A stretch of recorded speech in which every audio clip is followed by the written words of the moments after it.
Our session today is called Organizing a Church Legally. Now, we're going to be talking about establishing new churches, but likewise, we're going to be talking about resolutions that every church needs. So this is not only a session for new churches, but it's a session for every church.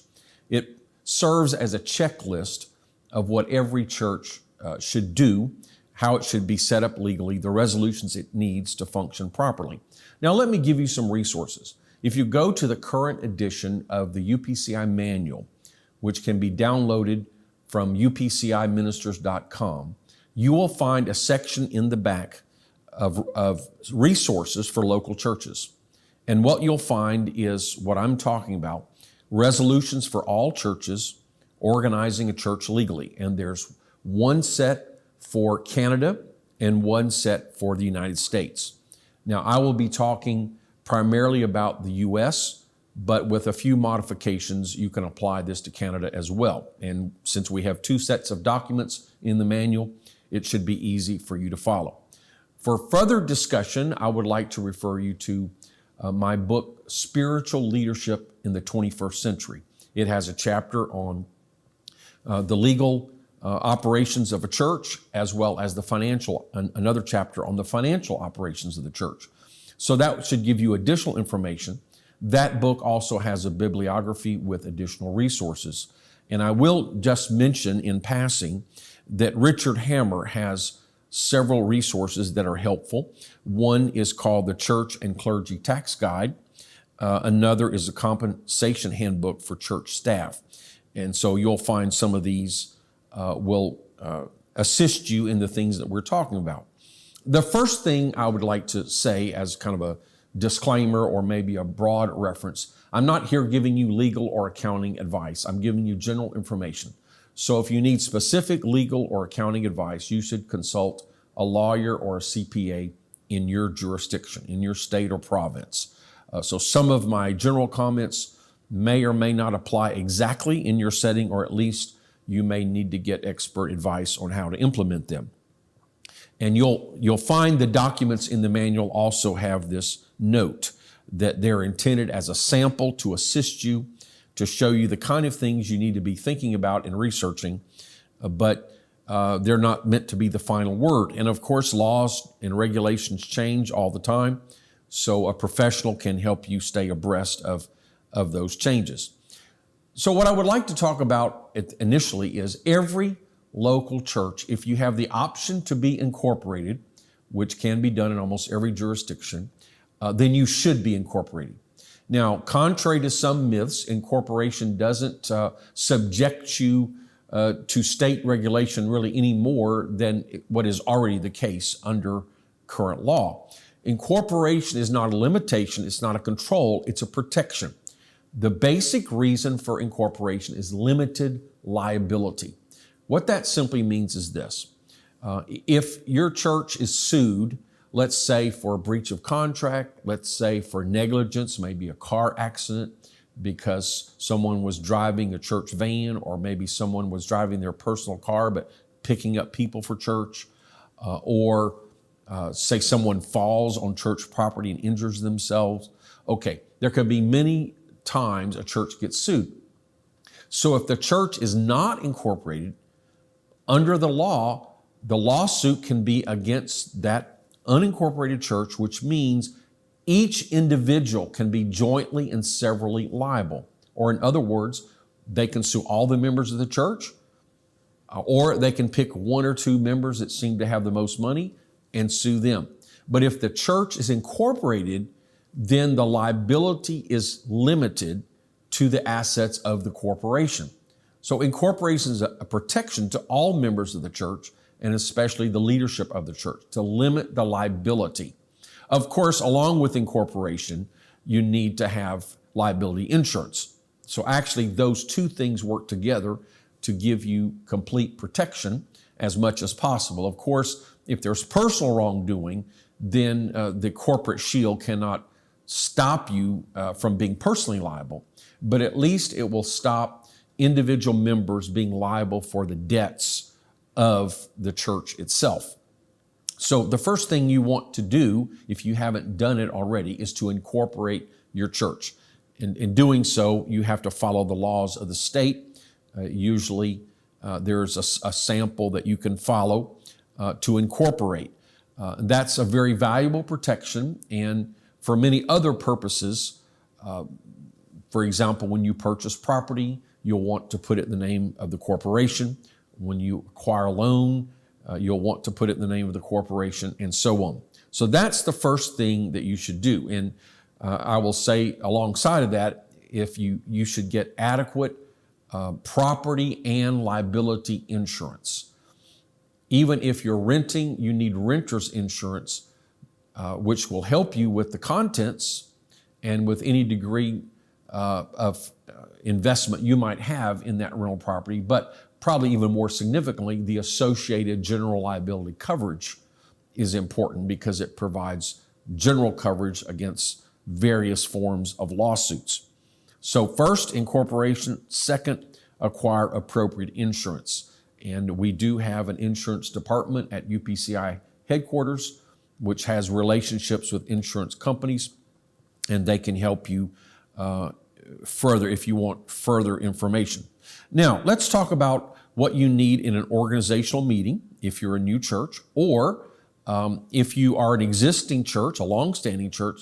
Still, let's ask the question, what kind of resolutions do you need? If you don't have them, you need to pass them. Now, some resolutions can be adopted simply by the church board. Some can be adopted by the entire congregation. So after incorporation, what do you need next? The next thing you need is a set of bylaws. This would be the church constitution. A sample is in the UPCI manual. It's called Local Church Government. And it is designed to be compatible with incorporation, and it's designed to implement the philosophy or theology of the UPCI in a practical way. It's passed by our General Conference. So you'll find for most churches, you could use the local church government that's in the UPCI manual just as it is and simply adopt it, put your name there. If you want to make a few changes, it's very easy to tailor it to your own needs, but you can use that as the template. In fact, if you don't have bylaws, then the UPCI manual says that we will use the local church government as default bylaws. So you could actually just pass a resolution adopting the local church government that's in the current edition of the UPCI manual, as it may be amended from time to time. By saying that, you don't have to go back to a manual of 5 or 10 or 20 years ago, but you can just take whatever is the current manual. You can do that, or you can pass your own bylaws. I'm not going to go into detail in what's needed in the bylaws because the local church government will show you exactly the kinds of things that are needed. And even if you want to make some changes, at least you have a template so you'll know what kind of things need to be in there. The UPCI uses a congregational form of government where each local church is self-governing. Of course, the pastor is the spiritual leader and will usually be the president of the corporation and the chairman of the board, but decisions are not made solely by the pastor. Decisions are made by the church board, and the major decisions such as purchase of property, making out a loan to build a building or to purchase a building, electing the pastor, those major decisions are made by the voting membership of the congregation. So the bylaws give you the details of how the church is structured, and the church board, the membership, the voting constituency, how to amend the bylaws, some of the basic guidelines of the responsibilities of the officers, what happens upon the resignation of a pastor, how to elect a new pastor, and so on. All those things are in the bylaws and should be in the bylaws. So those two documents get you where you need to go. The difference between them, for incorporation, you just want the minimum of what the law requires, and you want the maximum flexibility that the law allows. So you just put in a few provisions, and also it typically has provisions that will ensure that if you're ever audited or investigated, that the church operates according to the laws so that it is tax exempt. Now, let me explain a little bit further on that line. Under U.S. law, churches are automatically tax exempt. They don't have to file for tax exempt status. They simply are exempt as long as they're a bona fide church. Now, the question may come up when you go to a business and you want to be recognized as tax exempt so the business doesn't collect taxes, or let's say a donor wants to give a contribution. They want to make sure that their contribution is tax deductible. They may ask you, well, how do I know you're tax exempt? And you can cite the law that churches are tax exempt, but they may want proof. Well, fortunately, we have an easy way to do that. The UPCI has a group exemption letter from the Internal Revenue Service. We have a group exemption number 1411, and we provide the UPCI directory so that all churches in the directory would be considered part of this group. Now, if you're an affiliated church, that's even a stronger designation, but we do represent to the IRS that all churches listed in our directory, whether affiliated or not affiliated, are considered part of our group. So to get that proof, you can simply go to upciministers.com and go to the appropriate place under resources and get the tax exemption letter from the IRS. And it can be downloaded and printed with your church's name. So anybody that wants to know, you can just show them that letter. Now, it is possible for a church to apply for its own separate status. That's called the 501c3 status under U.S. law. And so you have to fill out a form, pay a fee, and you have to designate. Now, they will ask you to file an annual report, but churches can be exempt from that, but you have to specify that you are a church and that you wish to be exempt from the annual filing of the Form 990. So it's a little more complicated.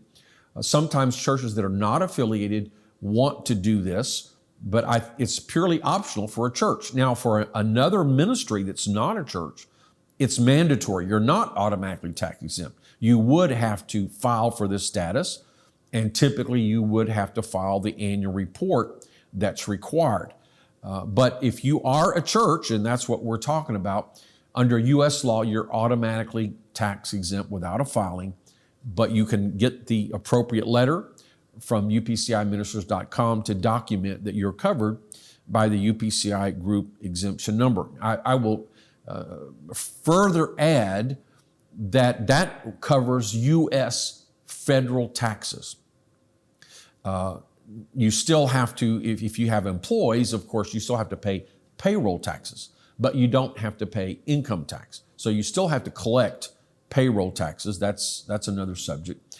Also, you need to understand that you still may be subject to state income tax, and it may not be automatic. So you may have to file to prove that you're exempt from state income taxes or taxes on corporations. And likewise, if you own property, real property, you'll typically have to file for an exemption in the county where your property is located. So there are different taxing jurisdictions. You have to follow the rules for each one.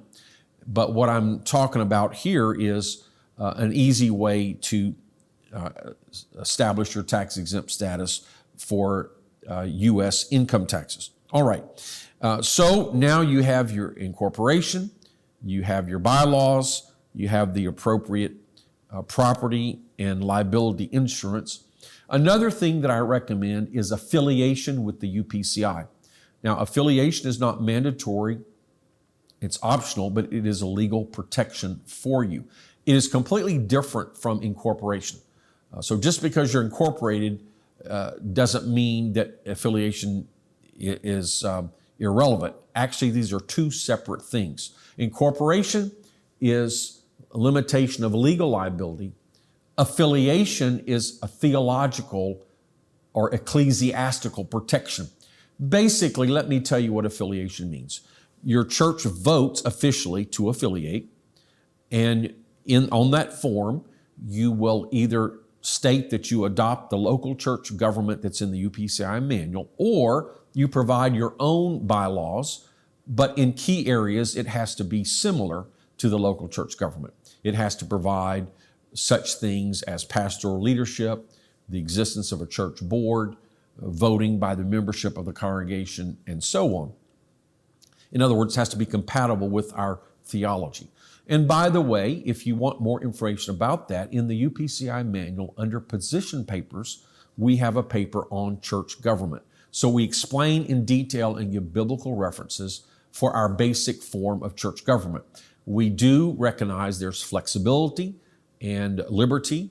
We do recognize local church self-government, but we also have a strong organization to fulfill biblical principles and to fulfill the Great Commission. So you can read more about the theology there. But affiliation simply means the church must have a UPCI pastor.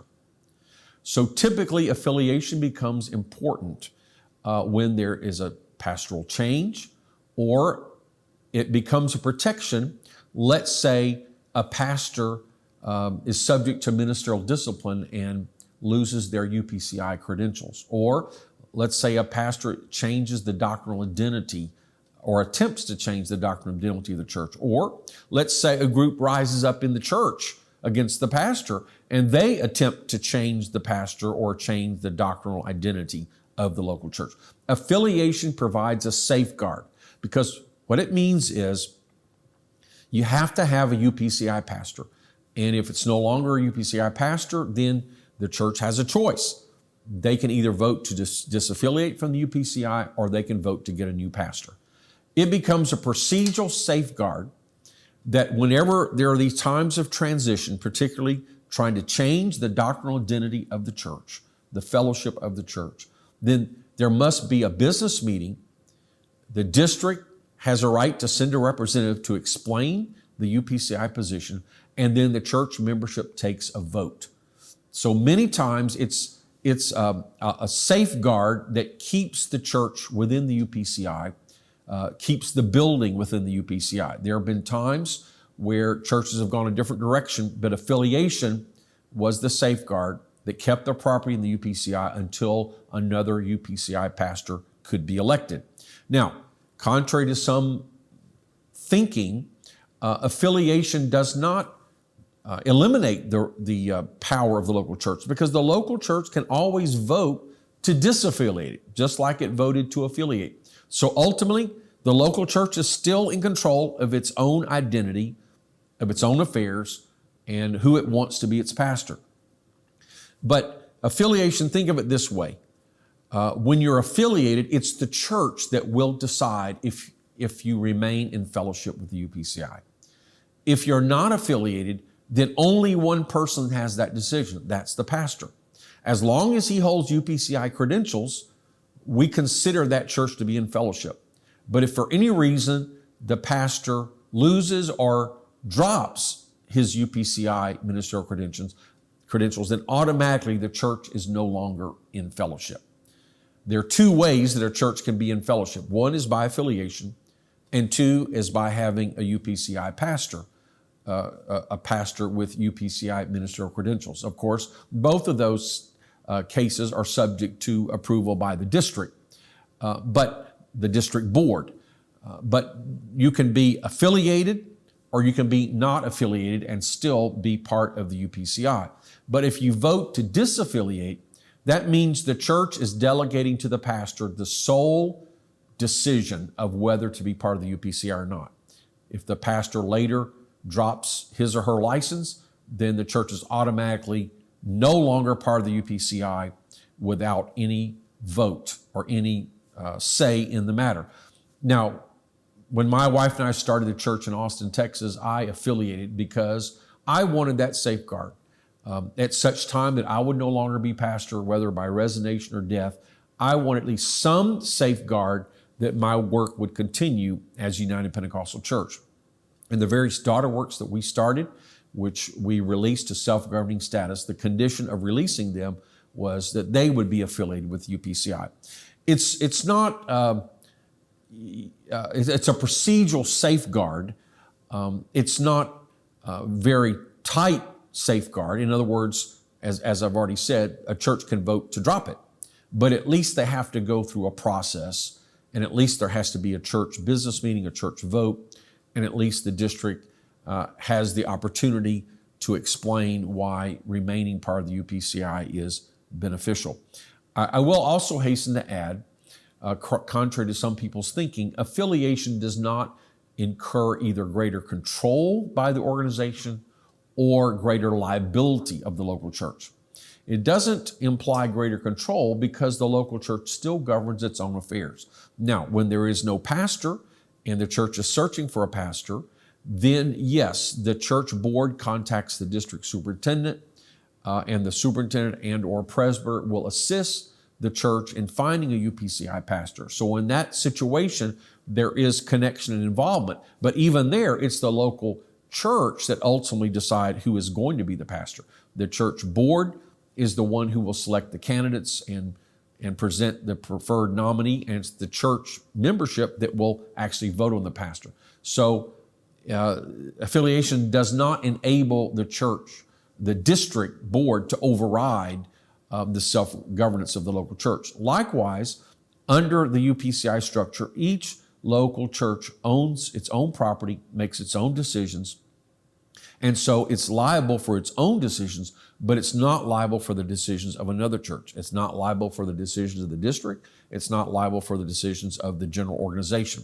So if any one of those entities is sued by an external party, then the one that has the direct involvement may have to defend itself in a suit, but the other entities can simply say, we don't participate in this governance of that church, therefore we need to be released from the lawsuit, or we need to be dismissed.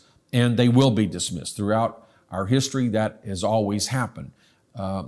We haven't had one church ever held to be liable for the debts or the obligations or a lawsuit of another church. Affiliation has no bearing on that. Likewise, there's no ascending liability. What a local church does doesn't make the district or general organization liable, and there's no descending liability. That is, whatever the organization or the district does, if they're found liable in a lawsuit, it doesn't descend down to the local church, because each local church is its own self-governing legal entity responsible only for its own decisions and its own affairs. I'm just explaining that to say that affiliation doesn't really have any detriments to it. It's just a way of saying you want to do as much as you can procedurally to make sure the church always stays within the fellowship of the UPCI and always has a UPCI pastor. All right, so that is an option, but it's something that I recommend. Now, a very important thing is to establish compensation for the pastor. And theologically, we believe the pastor should be supported by the church, and the method of tithing is the primary means by which that support is generated. However, in a small church, tithing probably isn't sufficient. In a large church, tithing is probably far more than enough and is needed for various other purposes. But legally, it's important for a specific compensation package to be established. And while theologically we want to designate the tithes to the support of the pastor or in the discretion of the pastor, if we make tithing strictly in the discretion of the pastor, then he or she will be liable for all of that as income. And if it's the compensation is simply made to be 100% or some other percentage of tithing, when the income is small, that's not an issue. But as the income grows, the IRS will look on that arrangement with disfavor, because it would seem to be a profit-sharing plan, and nonprofit organizations are not supposed to share their profits with people. They're supposed to be nonprofit. So when they look at a compensation that's tied to a percentage of income, then that seems to be a violation of nonprofit status. So it's highly recommended that either the church board or a special committee set the compensation of the pastor. And to do that, we have some sample resolutions, and you can also refer to Richard Hammer's annual book that I mentioned earlier that gives you some idea of what's considered standard throughout the U.S. in various circumstances. But it's important to have some kind of compensation plan, which could include salary, housing allowance, and other benefits. Now, law changes all the time, but it's highly recommended that there be a retirement plan. The UPCI has a ministerial retirement fund that can assist churches in establishing this. And also, the laws of health insurance vary, but it's desirable to look into what can be provided potentially for health insurance or other forms of medical reimbursement. But two things that are very important to implement.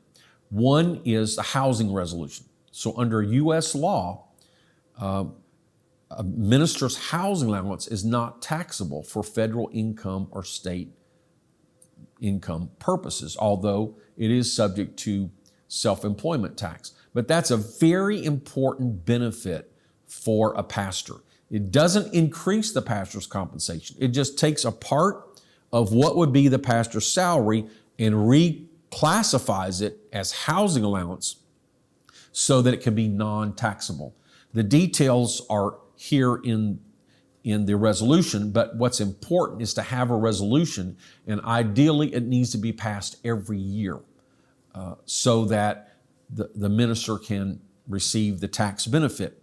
Then also, it's very important to have an accountable expense reimbursement plan, a qualified accountable expense reimbursement plan. Again, the resolution is here. What this does, it allows the minister to be reimbursed for church-related expenses. So ideally, he'll have a church credit card, which he can use strictly for church expenses. But if he does have to pay some expenses out of pocket, or maybe he has an automobile that he uses for church business and has some mileage that he can count, going to different conferences, various types of expenses, then he can fill out a statement once a month. The church can reimburse him for that amount. It's not considered part of his or her income. It may be coming out of the tithes, but it wouldn't be considered income. But to do this properly, so that it's not considered the pastor's income, then there must be a resolution authorizing this reimbursement plan, and you must follow the rules which are listed in the resolution itself to make it easy for you. There's several other resolutions that we could mention. Typically, you want to have a resolution saying that the church does not provide compensation for board members. If any board member, such as the pastor, does get compensation, it's for a different position. It's for being pastor, for example, not for being a board member. By doing that, you limit the liability of board members. They're considered to be volunteer board members of a nonprofit organization, and therefore there's much less liability in case there's some kind of lawsuit or other legal problem. Of course, it's advisable as part of your insurance package to have board and directors insurance. That usually can be added for a very relatively small premium. Those are some of the basics. There are a lot more that we can talk about, but again, I refer you to my book, Spiritual Leadership in the 21st Century, and to the UPCI Manual Resources for Local Churches.